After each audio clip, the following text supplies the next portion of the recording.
Hi, everyone. Good evening. I am Meredith Shea, the Director of Industry Relations here at Array Crew. I am coming to you live from Array's Creative Campus in historic Filipino town with all of our amazing crew members from Array Filmworks' latest production, One Perfect Shot. Before we get started in the conversation, let's take a look at that amazing work.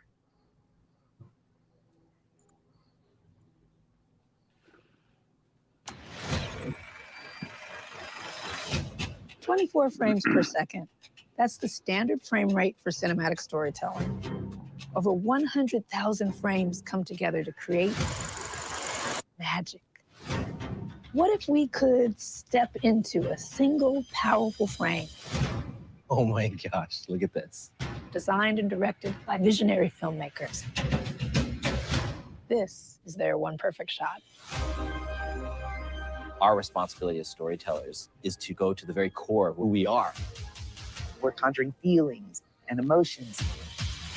What should the action feel like? It should be so realistic that you feel this is really happening.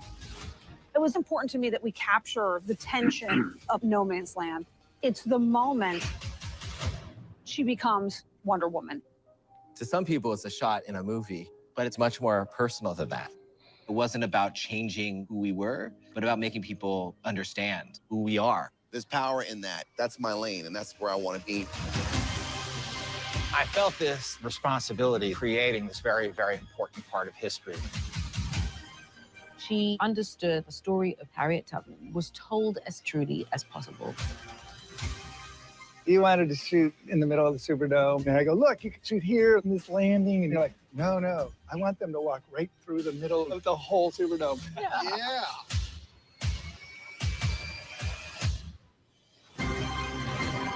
I'm Jon M. Casey Lemmons. Malcolm Lee. Patty Jenkins. Aaron Sorkin. Michael Mann. And this is the path to my one Perfect Shot. My One Perfect Shot.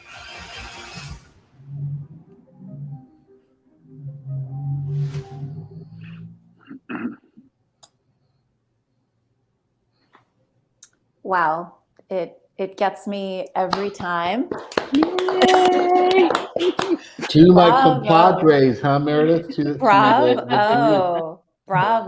I think it's really incredible, and I'll warn the audience that there may be spoilers, so everyone should go out and catch all 6 episodes on HBO Max because they are available. But let's get started, and I will throw it over to Fearless Director to introduce herself. Hey, I'm FITZ, and I'm the director of One Perfect Shot. And my background is from scripted and unscripted.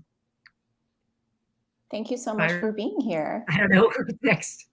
I'll throw it over to Rodney.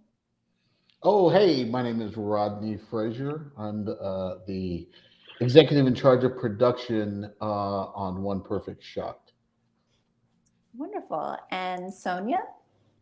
My name is Sonia SLUTSKY, and I'm one of the executive producers on One Perfect Shot.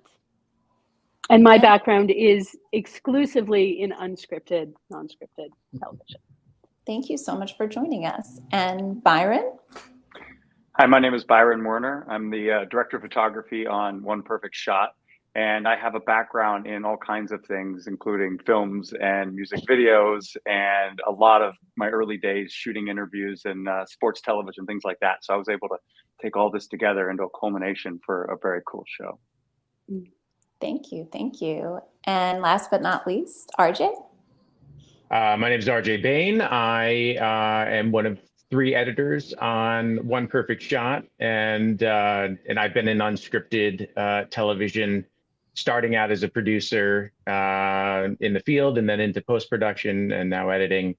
That's been a number of years, too many.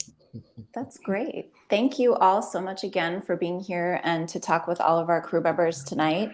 I want to start with what I guess would be an obvious question, which is, what is it like when you walk in and you are working with people that are in your field? So this project is unique as you are not directing actors, you are not shooting actors. These are all people within your field. So I'd love to start with FITZ and then go around and hear what it was like just working with your peers on this project? It was a blast. It was also an honor, nerve-wracking a little bit because, you know, they're amazing directors and you're about to direct them. And, you know, you have one big day to fit it all in. And they were gracious enough to give us a day of their time to make the series, one day each. So yeah, it was really a lot of fun. And so they're used to interviews. We shot our interviews cinematically with 3 cameras. But a lot of them haven't done the augmented reality part, the stepping into your one perfect shot and getting used to, you know, just on green screen and getting used to where you are in your one perfect shot. And we had them, I'll use Malcolm Lee as an example. We had them down on the ground, which you'll see with the different balconies and all the buildings around. And then we had him up on the balconies and walking with our cameras. And it was really trippy. You know, Byron and I trying to get our clocks right, as we called it, in the prep, and figuring out how to do that on just a flat green screen was really tricky and fun. And I have to ask Rodney and Sonia, what is it like setting up that shot when there's no location, really? This is a completely different process than what it is when you're scouting. Yeah, I mean, Rodney, please fill in, because you had been working with CBS VFX for upwards of a year. You know, we had a really good partner with CBS VFX who created the augmented reality, and you know, it was a long process, a real collaborative process with them. It took you know, about 7 to 8 weeks to design that virtual set.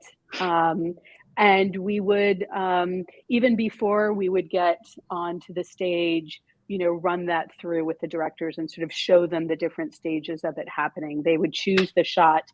But to them, it's, you know, it's planar, right? And you see it as a 2-dimensional shot, but that ability to turn it and transition it into a 360 world, I think was really this, you know, sort of eye-opening experience for them. And it made it feel like a real location even before they got there.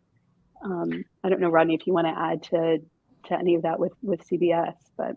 Yeah, no. I think that you said it really well. I think the thing that I think, if you're a member of any crew, you start on a project way before you wind up on stage. And I started on this project a year before we were on stage, and I was told by Paul Garnes, the president of Array, and the folks at Warner Brothers, that my job was to figure out how to do this first. And then once we figured out how to do it, we got with CBS VFX, we looked at LED walls, we looked at all these different technologies that would work best, and we landed on doing it on green screen, because we could, as Sonia said, we could control the world, we could move around it. And then once you figure out how to do it, you need to go grab a couple geniuses who can conceive these shots, you know, who can conceive Malcolm Lee on the second level. And that's when BYRON and FITZ come along, and they're like, no, let's just put him up there. And so it, you know, it turns into this enjoyable moment and game. It's almost like a game. I don't know if these guys are, but it was it's a game engine. It's using Unreal, so it basically is like a game. Yeah. So it was really, really fun working with, building, creating this whole world with this group of really great people, like it is on every sort of, you know, every show that you do. That's just the lucky one that you got, you know. And I think they had fun, you know, walking around their own shot, and being in on different balconies. In the case of Malcolm Lee again, or, you know, Patty Jenkins, we had her down in the trenches and then up on No Man's Land, and you know, did 360s around her and Wonder Woman. I mean, it was really cool, but they had to trust us, I guess, too, as well. I do it always, over. Oh, sorry. I was just going to go say, ahead. in addition to that, just what you were saying reminded me of the first time the directors would step on to the set and they'd look and they would see it. So they'd seen it before in like in a Zoom setting, right? But I always loved that moment when they stepped on set and they just were like, wait a second, especially those directors who hadn't really worked on green screen that much, right? You know, and even those like Patty Jenkins who, you know, shot Wonder Woman with a lot of green screen. They were still just like amazed at themselves and their film around them. But also they're not used to something like this. I mean, just for the to get in the weeds a little bit technically too for the viewers out there. I mean, this is a green screen, but then you say, okay, you're going to be up high on a balcony or you're going to be down low, and then these really smart people in a computer game engine move the whole world around to where you are. Yeah. And then you're standing there in the middle of the green screen, and the cameras have these cool trackers on them, and the ceiling has cool trackers everywhere. And you've got these big monitors. You're looking at green and a crew, but then when you look over to the side, all of a sudden you see yourself in this world. So it was a really cool experience for everybody to be able to do that. But I can only imagine for the people in it how trippy and weird that was. I think that I was going to say, I think that it was Paul Garnes or Ava or someone who said we're conceiving and creating shots that the director didn't have the opportunity to do, because we could take the camera up to the ceiling and look straight down on John Chu's wedding, and it was it's amazing that you can go to places that they would have never conceived of or had the opportunity. Yeah, like Aaron Sorkin's, we went so high over that whole riot, you know, and through the trees. And one cool thing about what CBS visual effects did is they didn't just track the camera, but they tracked objects. So things blowing up, or you know, that's one of the cool things about this show, is also tracking the objects, so we can move around through the riot, let's say, or through bullets, explosions, and it's pretty cool stuff that is at like a whole added layer that they did. Yeah. To play with, to design your shots to. It was a blast.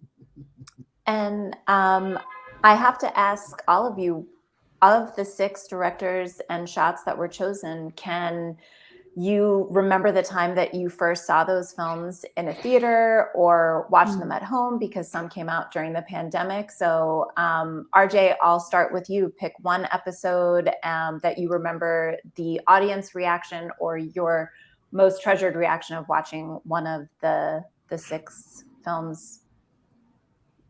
Treasured reaction. Well, I mean, I had to rewatch Heat because I had seen that a while ago, and prior to me being in the industry at all, you know, and so working on the Michael Mann episode, I definitely had a different appreciation for. I'm actually hearing that, I'm seeing that on social media. So many people are now revisiting these films, which I love to see. You know, it's like, oh, they watched the episode and they're like, these are things we didn't even think about, and they can sort of appreciate the film in a different way. And I definitely did that just working on the show, for sure. Okay. Byron, I'll throw it to you. Well, I can tell you a cool story. I was in college, and I was in college in Southern California, and I was from the Bay Area. My dad came down for a meeting or something, and I was staying with him at the Westin Bonaventure Hotel. And about 7 in the morning, this is what, I don't know, 94, something like that, I woke up to hearing gunshots, boom, boom, boom, boom, boom. And they were shooting that scene on the street right below us. So I remember that very well. For Heat. So, and it's also one of my favorite movies. And of course, Dante Spinotti, the DP on that, is just, I mean, unbelievable. But yeah, that's my, that's my good story with Heat. Got it. Were you able to share that with Michael, Billy, I did. and Dante? Okay. I did. I told him. Absolutely. And FITZ, what about for you? I have 2. One, Wonder Woman. And I couldn't believe it was a female director at that time when it came out. And of course, a female director could do it, but it was rare, right? And also a superhero, a female superhero. I mean, I got chills just saying that again. And I just was on the edge of my seat the entire movie. And to revisit that with Patty and hear how hard it was to get it made and how hard she had to fight to get it made. And, you know, throughout actually almost all of our episodes, the directors had a struggle here and there where they had to overcome, but her really champion doing that film was a big deal. The other one for me that was more recent was Harriet and Casey Lemmons. And I was, again, like chills that she did such a powerful film. Yeah. And, you know, there were so many moments in that film, you know, what a ride it was on. So to be able to do One Perfect Shot with her and that moment stepping into freedom with Cynthia, and it was just an amazing journey that we got to go on with these filmmakers and revisit them and you know, break apart their films and really kind of get to know them a lot better than just screening them.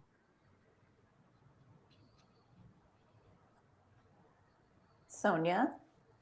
It's really hard for me because so many of these films I love and had seen multiple times before doing this project. But in the theater, I would say I was a huge fan of Wonder Woman growing up.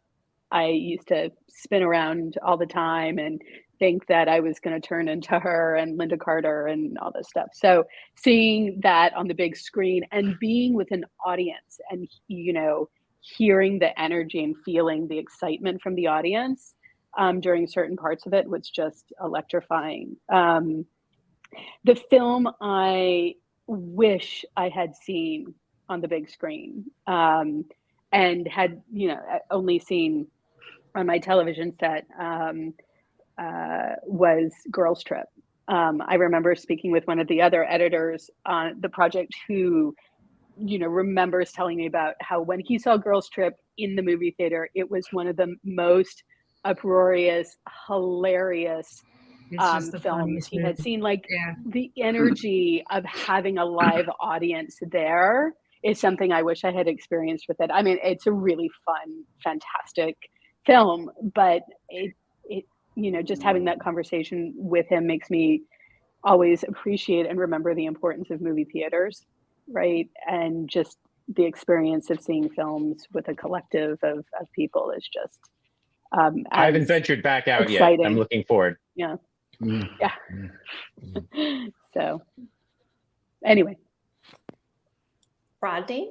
Can you remember a moment? I know. So vividly, because I was dragged kicking and screaming by my daughter and my wife to this movie that I was like, I'm not gonna like this. I'm not gonna like a movie about a wedding and crazy rich Asians, and it's just not my fare.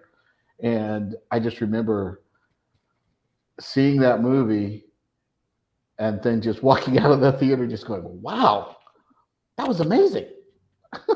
That was really, really good. And then hearing the story from John Chu just cemented it for me. And, you know, being African American and knowing the struggle that they had to get Joy Luck Club made and like to take a movie that's a pure minority movie and to get that made, it's still nowadays, it's still a struggle. And to do it when he did it is just, all that went through my head as I was walking out of that movie. I remember I had my daughter on this side, my wife on this side, and I was like, that was a whole experience. And Harriet was the other one that I saw in theaters, and I was just like, that just made me so proud, and it was so cool because I feel like that was a dark horse for this show. But when Ava and I think Sonia and FITZ were the ones who were like, you got to do it, we got to do it. And it really that stepping into freedom is a moment that if you haven't seen that, you need to see that. You need to see it on the show, but that's a movie that you have to see. So I'm going to switch gears a little bit, though I feel like it's probably going to lead back to One Perfect Shot. And I want to remind our audience that if you have any questions, throw them into the chat and we will begin answering those questions at 5:30. But one question I want to ask all of you is how you got your start in this business. What was it that was that first step into a career in entertainment? So I will start with you, Byron. Oh man, I mean, mine actually is funny. It's not necessarily a start in the business per se, but a start in, I guess, storytelling. I went to a Catholic school, and the head nun, I remember saying to a couple of us when I was in 7th grade, like, "Hey, we have this little closed circuit television system and these cameras. Why don't you guys go out and make some movies?" I'd never even thought about doing anything like that. So we started writing scripts, and then later on, I got a video camera, and I was able to make stuff at home, and then decided I wanted to go to college and be in film. But if it wasn't for her making that suggestion just randomly, I don't know if I ever would have even gotten this business. So awesome. Sonia? I started my career right after college. I had been a photographer in college, and photo editor of the newspaper and yearbook and all this kind of stuff, and had done internships in photojournalism. I knew I always was attracted to documentaries and as opposed to scripted content. And I started working in nightly news, and I was at the McNeil Air NewsHour in New York, and I started there, and was there for a while, and then moved on to a documentary series for PBS. It was like an ongoing series, and we would do a lot of stuff for Frontline and other strands, and I really grew up there as a producer, and haven't looked back. And since that time, I've worked in a very wide range of different unscripted formats and projects. But what I really love about it is that you think you have an idea of what the story is, right? And it's always changing. I'm a control freak in a lot of ways, but I love the fact that the narrative is not one that I can control. And I love meeting people who I would never meet otherwise in different spaces and places, and telling their stories. That's really wonderful. Someone once said that if you're a type A, type B, type C, type D, there is a place for you in entertainment. So there is a place for your personality in entertainment for sure. RJ, how did you get your start? My first job in the business was, I was in grad school. I was between my 2 years. So I came during a summer and was an assistant to a writer on an NBC scripted series called American Dreams.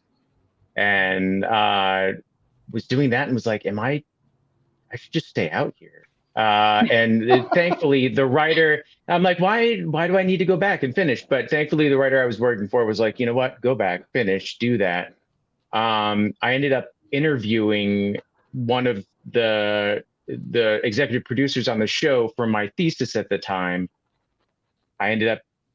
She introduced me to a documentarian named RJ Cutler, who I interviewed also for my thesis. He ended up hiring me as a PA after I finished graduate school, and the rest was kind of history. Somehow I never made it back to scripted. I'm still working on that.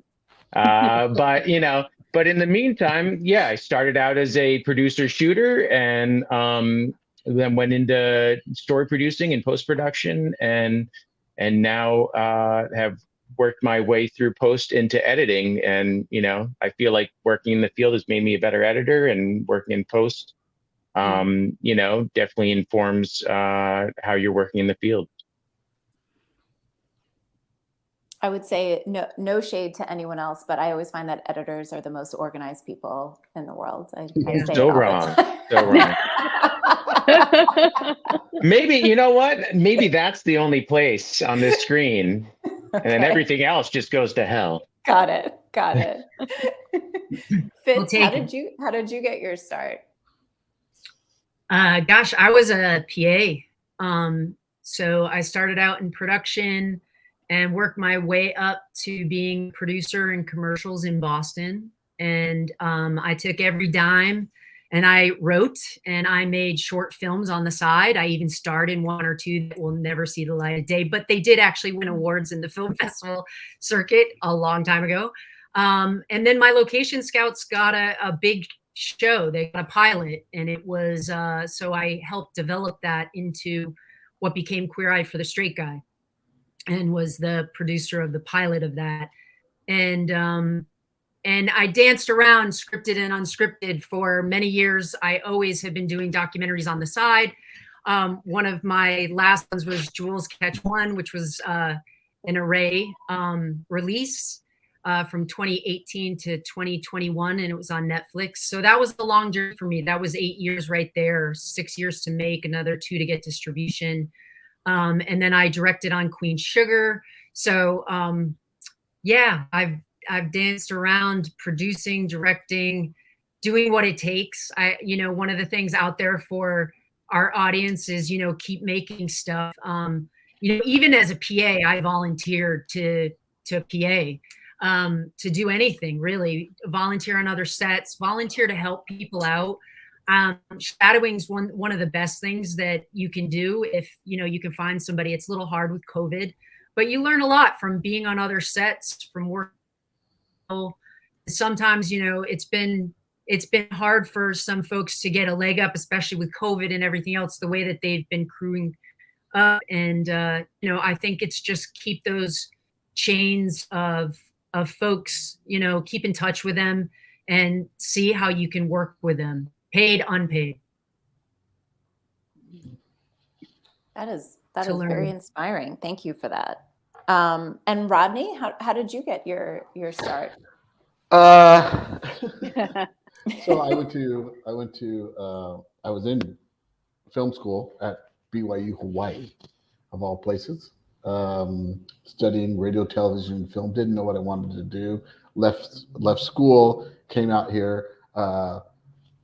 Started working as an actor, and then hated auditions and very shy in front of the camera. Yeah, me shy in front of the camera. And then I read a book that said if you really want to learn how the business works, do every job in the business. So I worked in craft services, I worked in wardrobe, I worked on the Oscars as a celebrity like host, you know, where you walk the celebrities around to where they need to go.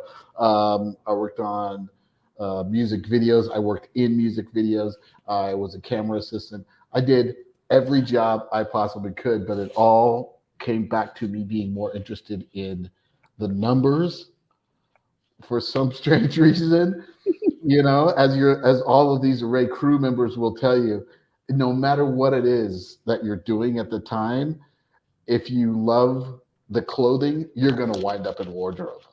Even if you're cooking, you know, clothing is so it was the numbers that just brought me in, and how to do things and how to make things and what do they cost and all. And so that's how I wound up as an EIC. It's just, you know, I started loving budgeting this stuff, and here we are. I think that's a really great story from all of you, because I think to all of our crew members, you know, the general public probably only knows of directing and acting. They maybe know writing, but I don't think they realize that there's hundreds and hundreds of jobs that make a production happen, from health and safety. And Rodney, to your point, that there's a payroll accountant on films, and there's a legal advisor, medics, and all of that. So, you know, there's careers in animation, unscripted, news, Sonia, it all can just create a space for someone. So my last question before we go to our audience questions is, as department heads, what are inclusive hiring practices that you put into your process when it comes to filling out your crew? I guess I'll start with you, Fitz. One of the things that I constantly do is, well, I have a spreadsheet, basically. I know that sounds like ridiculous, but I actually keep a spreadsheet if it's P's of their bills and my notes. And I keep talking to people and I keep adding to that spreadsheet. You know, we needed a couple folks on our show on One Perfect Shot. And I went to that spreadsheet and contacted them myself to see if they were even available. Because I think you have to be active in order to get an inclusive crew to move the needle, instead of just, you know, thinking it's going to happen without your participation.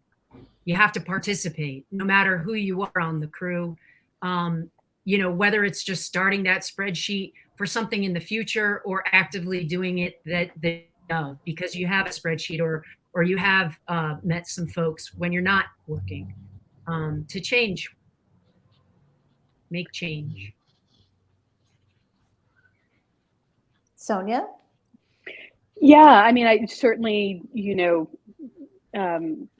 constantly keeping up to date with, you know, the folks who I've worked with, but I really like reaching out to a lot of other people. You know, I think part of being in this industry too is, you know, trying to get to know as many people as possible, different types of productions, and just really constantly reaching out. So that, at least for me, it's about trying to find the widest circle possible, and just talking to as many people as we can.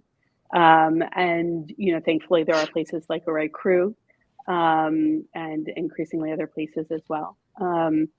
But you know, I always love meeting those new people who I wouldn't have without that kind of effort and outreach. And Byron? I'd like to do it on a mentorship level. I mean, there's so many people that come to me, and whether it's like through Instagram or email me or ask, you know, hey, can I ask you these questions? Can I talk to you about this? I even had a gentleman the other day from another country, and he asked me about, you know, what can he do to get into film and come to America. And so I took some time to talk to him, and then, not that I'm going to do this for everybody, but I was like, you know, do you have an American Cinematographer magazine? He's like, no, I can't afford it. So I sent him a digital subscription. But it's like, you know, just things like that. It's like, I can't do that for everybody. I want everybody to know. But, you know, there's also people that come, you know, they want to work for you. And with COVID now, it's so hard. But if I can get people in, even if it's, you know, a free camera position or a really inexpensive, or if I'm, you know, I try to do short films and things like that at times, because I think they're great ways to find young people who you can help bring up. And so I think that, you know, bringing people up from the grassroots, from the you know, the early stages is such a great way to promote everything, especially inclusivity. And RJ? Well, by no means was I a department head on this series, but I have, you know, I've been in co-EP positions on previous shows, and I mean, I agree 100% with what Byron was saying in terms of mentorship, because frankly, you know, a lot of times, especially in terms of editors, you are, you know, you have to see who's available. There's, you know, we're lucky right now that there are a lot of, you know, series. So that usually cuts down, you know, you only have a short list of people. So you do, like what Sonia was saying, have to try to reach out, but there are risks in, you know, hiring people that aren't necessarily tested, or you don't have that word of mouth or clear references. So I think really just trying to foster a new generation of people to kind of, you know, give them the information they need to get that experience that is going to get them hired. So true. And Rodney?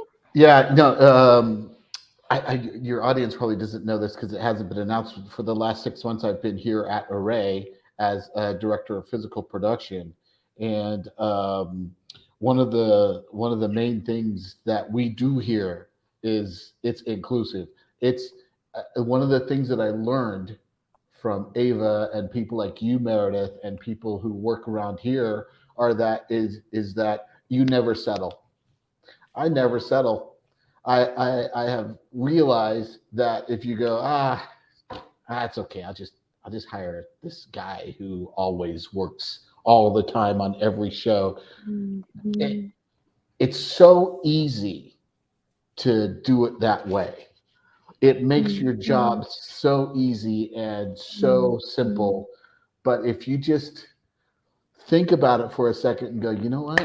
I'm just not going to settle. I'm going to look until I find someone who makes my crew look like a rainbow.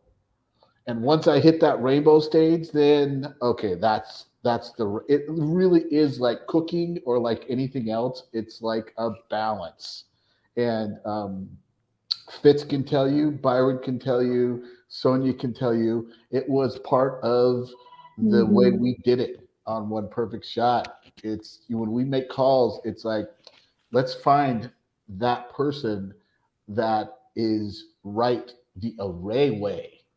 And I think a part of that is just never ever settle for the way things have been for how many years?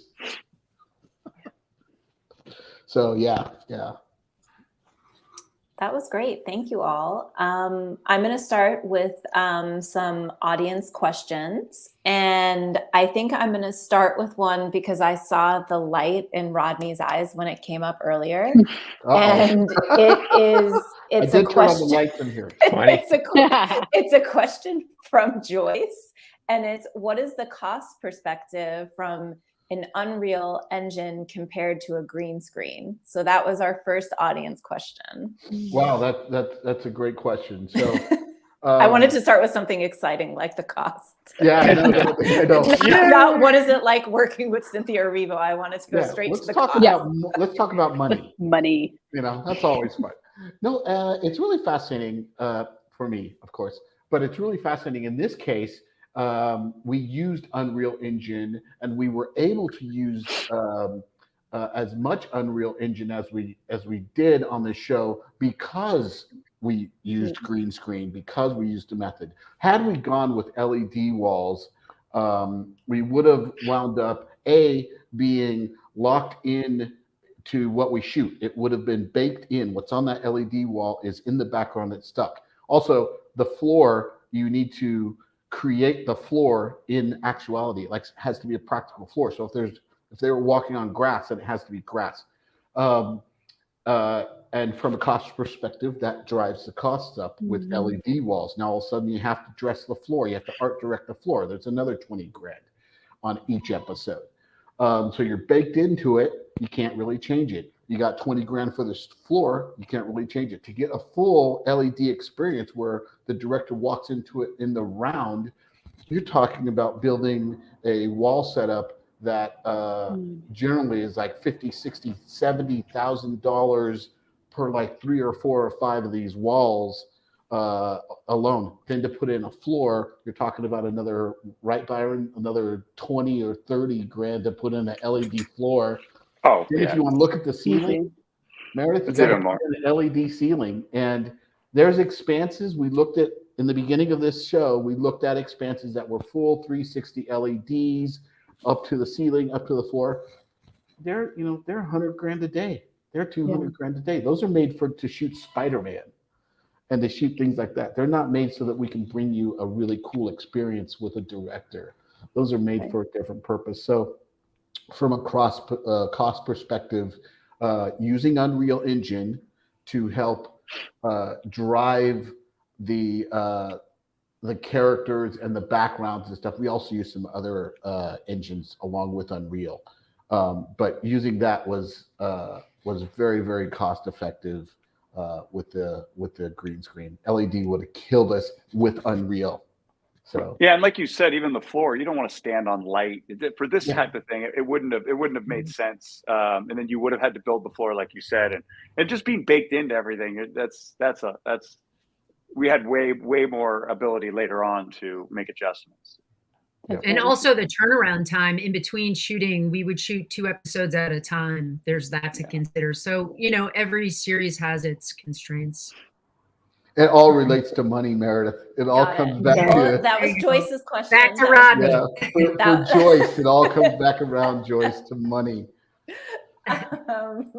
So the next question is from Rhodes, and FITZ. It is really complimenting your overall creative style with the series, and can you talk about what the process was like in an augmented reality and what inspired you to take that approach when it comes to developing all of those details in an augmented reality? Well, first, let's just reiterate, Ava DuVernay is the creator of this show. So I just want to say, make sure of that. And, you know, how it was divvied up and was prior to me. I mean, it was in development for many months prior to me. But the augmented reality part, like, I was so freaking excited to get my hands dirty in that. And, you know, I was like, the mad professor kind of over Labor Day for Patty Jenkins, which was a really fun one. And then, you know, we got actually a little bit more complicated with, like I mentioned, Malcolm Lee, and certainly Michael Mann and Heat, with all the different angles that we could go, and it being an intersection and everything else. But, you know, it was a blast. And, you know, also a big part of this designing shots, you know, it's collaborative. I couldn't do it without BYRON and him and I working together to figure out how we're going to light those shots and if they're going to work in that way. But also, you know, Craig Weiss and his whole team are with us on set prepping, and we're going through the ideas. And like I was saying earlier when we were prepping this, that we have to scout the world that they give us. That's part of our prep. And it's like scouting location and figuring out what we can do in that world.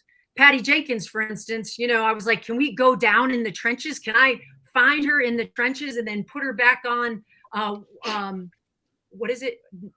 No Man's Land. No Man's Land. No Man's Land. And like, can I move her around? Can we, and working with BYRON, can we do a 360? And there is a 360 with her in the show. And that literally was hand walking a green screen because we only had 3 walls. So it's definitely was collaborative all around, you know, coming up with the ideas and designing the shots. It took all of us to actually make it come to fruition. And certainly post had the layered world of working with Craig afterwards and developing, you know, cutaway shots and everything like that we didn't cover with the director. That really makes the show shine. And yeah, that's it. That's one thing I wanted to ask, actually. Yeah, go ahead, BYRON. Well, I just wanted to say, like, you know, some of the shots seem to emerge from story as well, right? So were there any sort of cutaway shots that you guys were really proud of that kind of emerged from the dialogue and the story that you guys captured afterwards?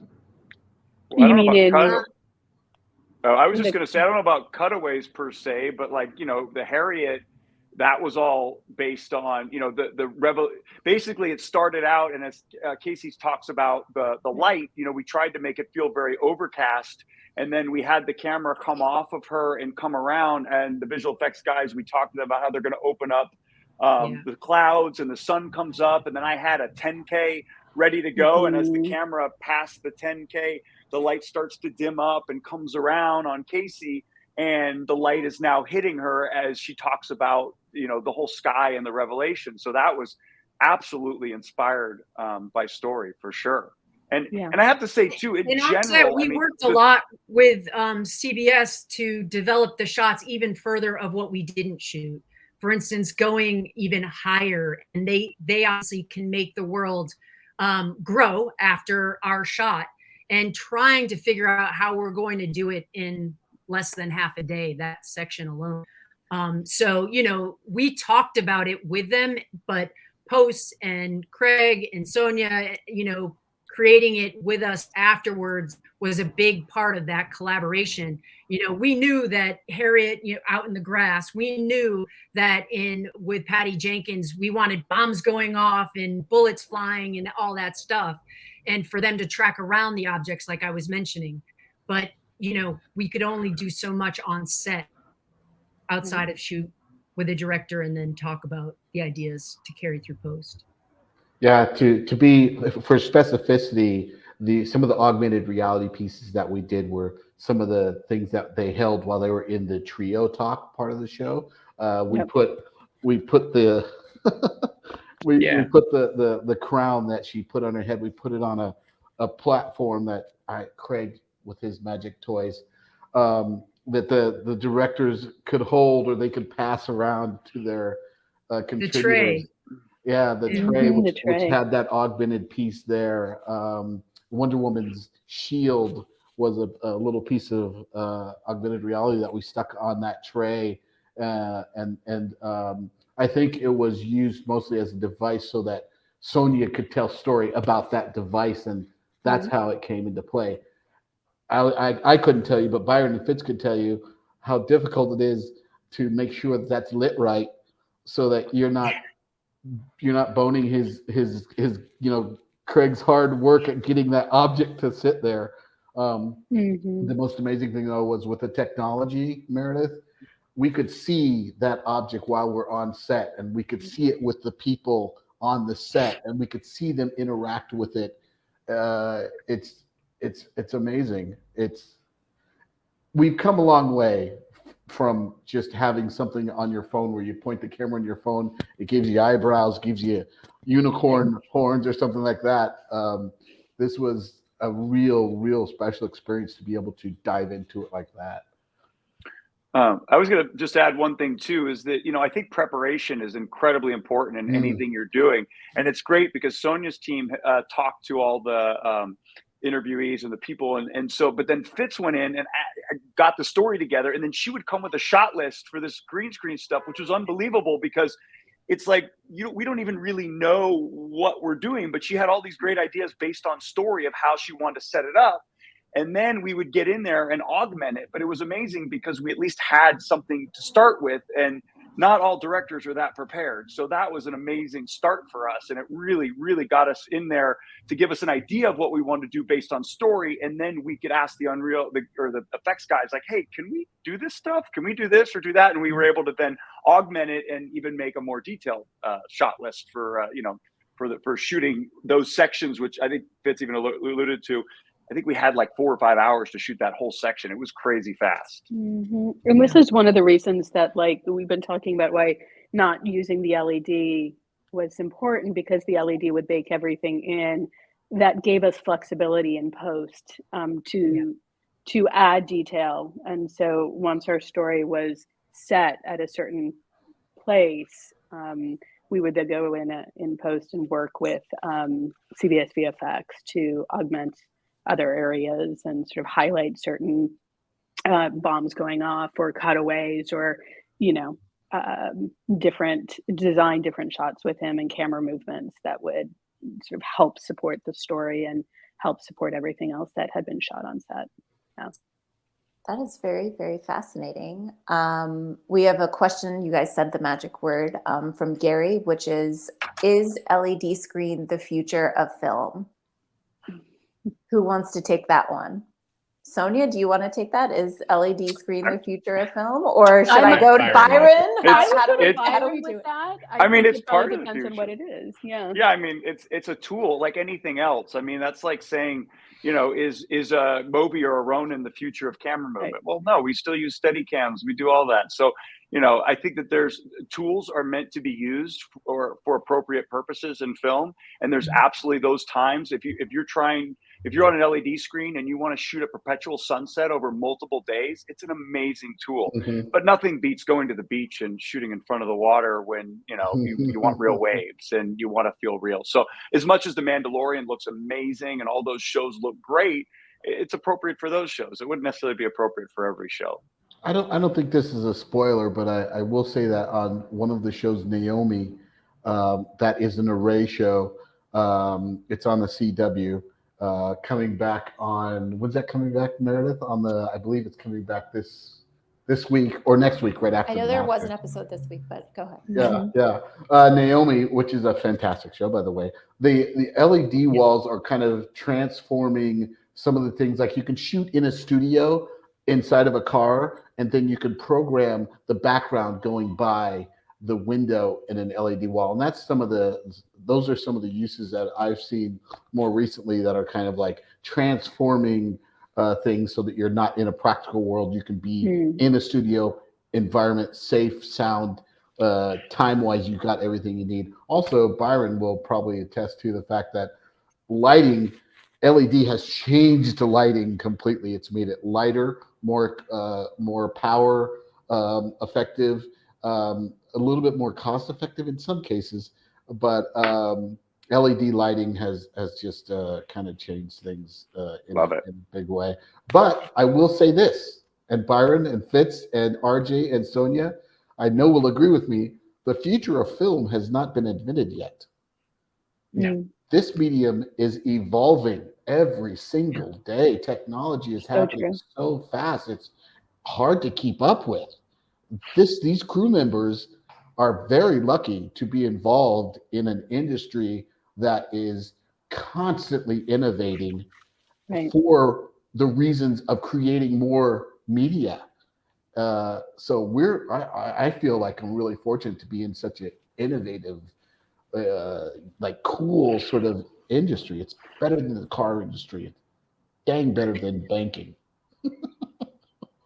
Says the numbers guy. So that's right. That's serious. That is.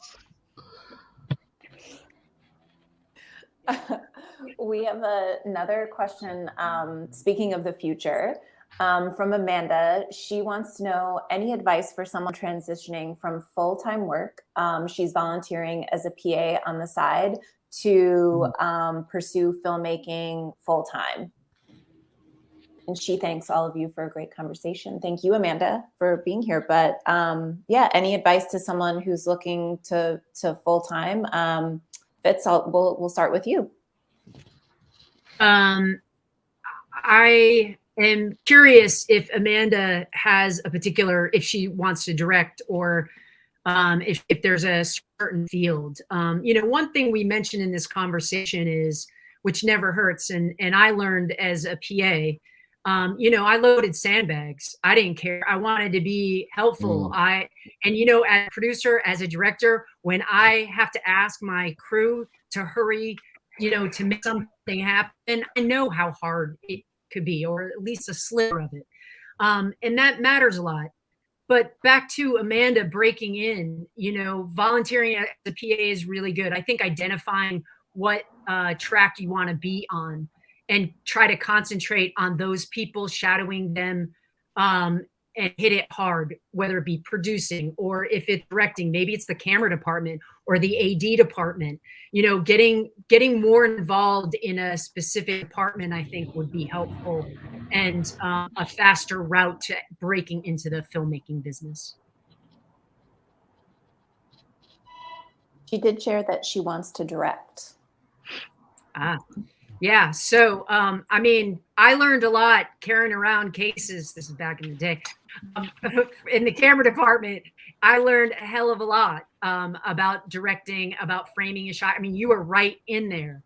So again, I mean, if you're saying you're at that PA level, I would try to hone in on, you know, I think camera for that, but you know, any which way that you can get technical. Maybe it's editing, maybe it's post. You learn a shitload from editing. I mean, a shitload. Whether you're pushing the buttons or not, I mean, I learn from editors and post every single day.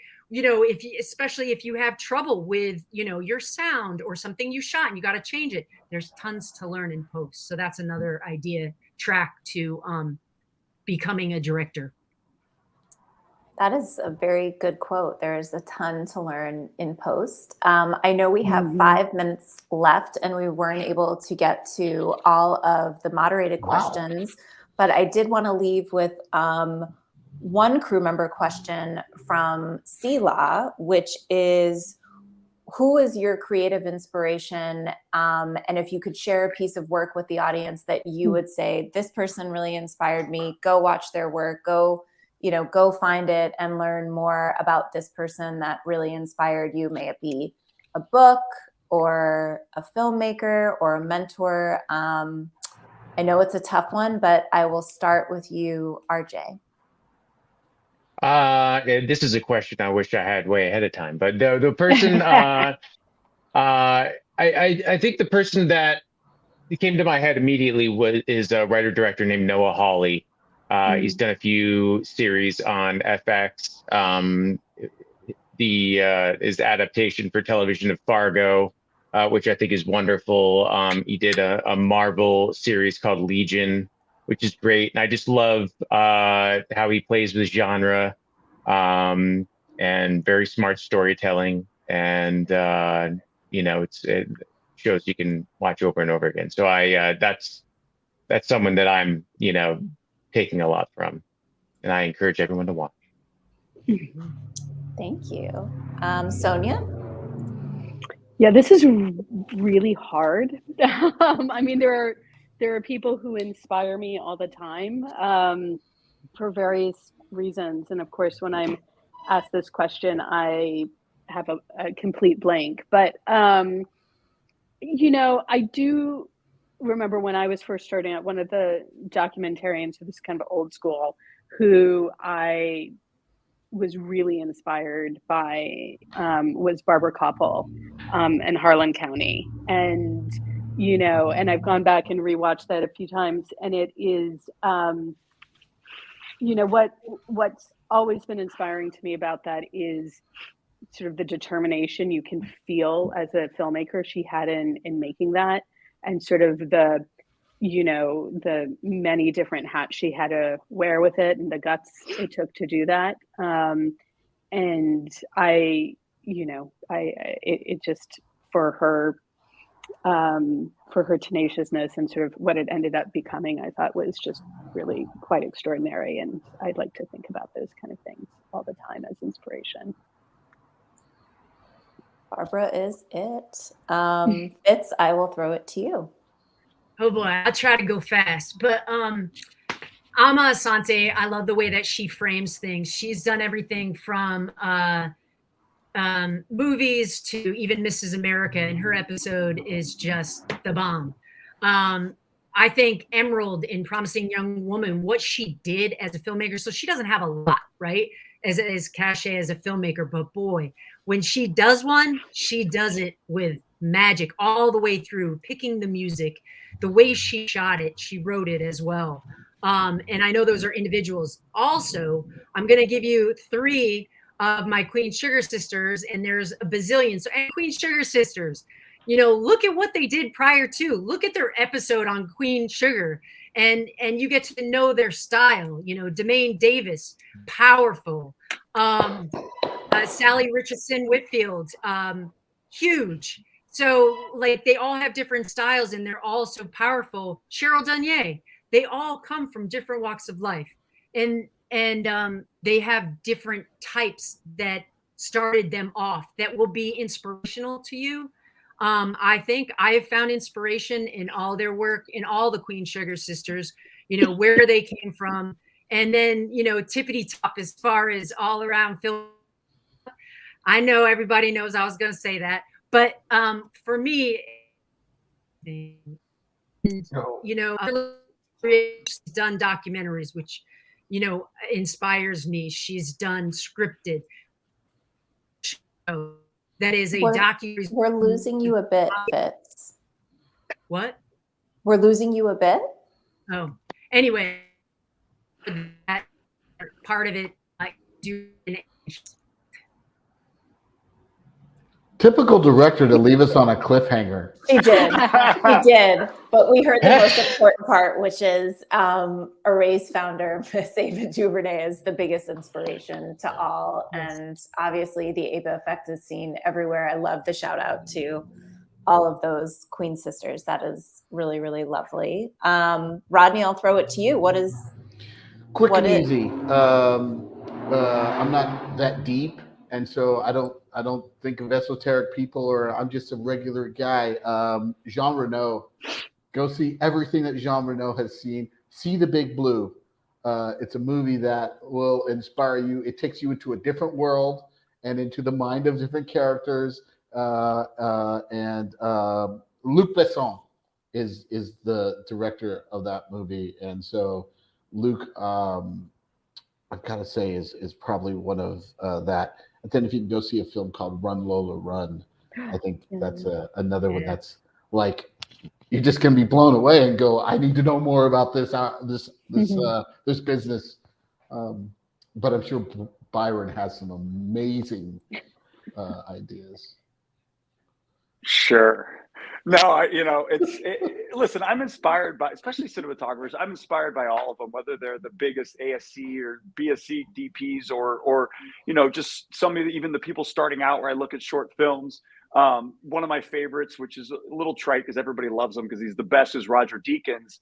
But I love what he did during the pandemic, and he has his Deakins podcast. And I love listening to all those different filmmakers on there. And, the biggest inspiration is listening to people not only talk about film, but also talk about their life and how they manage family life and everything else while they're filmmakers. I have a wife, I have 2 daughters, I have to go away all the time. So if you get a chance, it's really inspirational, especially on Deacon's podcast, to listen to some of these filmmakers talk about not only how they're affected by film, but about how their personal lives are affected and just how they navigate this crazy business. So to me, that's always inspirational when anybody can have a life and work in this business. I feel like it's very good to close on Roger Deakins. So that was a great suggestion, and thank you all. I made a list, if you heard me scribbling, of everyone's suggestions. We're getting a lot of praise in the chat right now, so thank you, Clifford and everyone, Fran, all of the names that are coming in. Thank you so much for joining us for our second Array Crew Conversation series. And honestly, BYRON, FITZ, Sonia, Rodney, RJ, thank you so much for spending this hour with us. It was really lovely to hear the stories about this amazing series. And we hope that we can do it again. And maybe our topic next time will be the future of film. And we can just talk about that for an hour. Hey, Meredith. Yes. Thank you for doing this and putting this together for Array Crew. This is fantastic. You and the whole team. It's great teamwork. Job. It's Nicole, it's Kelsey. It's everybody. We've got a great team here at Array, and it's just an honor to be working for such an inspirational woman and with all of you. So it's been a really great night, and thank you, of course, to our Array crew members for spending their Thursday with us. Thank you all for tuning in. Thank you. Thank you. Stay safe, everyone. Good night. Thanks. Good night. Good night.